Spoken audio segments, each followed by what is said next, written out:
ಗೊತ್ತು. ನಾನು coffee tea ಕುಡಿಯೋಕ್ಕೂ ಹಿಂದೆ ಮುಂದೆ ನೋಡ್ತೀನಿ. ನನ್ನನ್ನು ಕುಡ್ಕ ಅಂತ ತೋರಿಸ್ತಾರೆ. ಥೂ, ಅವ್ರ ಇದಕ್ಕೊಂದು ನಾಚಿಕೆ ಆಗ್ಬೇಕು ಅವರಿಗೆ.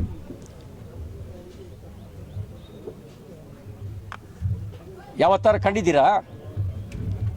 ಯಾವ್ದಾದ್ರು ಬಾರ್ ಮುಂದೆ ನಿಂತಿದ್ದೋ, ಕುಡಿದು ತೂರಾಡಿದ್ದು ಏನಾದ್ರು ನೋಡಿದ್ದು ನೀವು ಕಂಡಿದ್ದೀರಾ? ಇದೇ ತೋರಿಸುತ್ತೆ, ಯಾವಾಗ ವೈಚಾರಿಕವಾಗಿ ಒಬ್ಬ ವ್ಯಕ್ತಿನ ಎದುರಿಸೋಕ್ಕಾಗಲ್ಲ ಆಗ ಅಪಪ್ರಚಾರ ಮಾಡೋದನ್ನ, ಅಪನಂಬಿಕೆಯನ್ನು ಹುಟ್ಟಾಕೋದನ್ನ ಮಾಡ್ತಾರೆ. ಒಂದು ಪಕ್ಷವೇ ಈ ಕೆಲಸಕ್ಕೆ ಇಳಿದಿರೋದು ಆ ಪಕ್ಷದ ಅಧೋಗತಿಗೆ ಸಾಕ್ಷಿ. ಇದು ಆ ಪಕ್ಷದ ಒಂದು ಅಧೋಗತಿಗೆ ಸಾಕ್ಷಿ. ಬಹುಶಃ ಯಾರೋ ಡ್ರಗ್ ಅಡಿಕ್ಟನ್ನ ಅದಕ್ಕೆ ಇನ್ಚಾರ್ಜ್ ಮಾಡಿ ಕೂರಿಸಿರ್ಬೇಕು.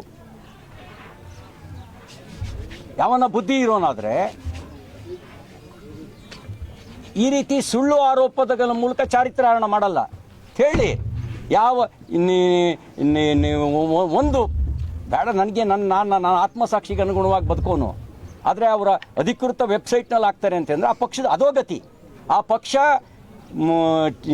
ಚಿರಂಡಿ ನೀರಿಗಿಂತ ಕಡೆ ಆಗಿದೆ ಅನ್ನೋದಕ್ಕೆ ಸಾಕ್ಷಿ. ಅಲ್ಲ, ಡ್ರಗ್ ಎಡಿಟ್ ಯಾರು ಅಂತ ಏನಂದ್ರೆ ಆ ಮಾನಸಿಕತೆಯೇ ಇದ್ದವನು ಮಾತ್ರ ಹಂಗೆ ಚಿತ್ರಿಸೋದಕ್ಕೆ ಸಾಧ್ಯ. ಅದನ್ನ ನೀವೇ ಪತ್ತೆ ಹಚ್ಚಬೇಕು.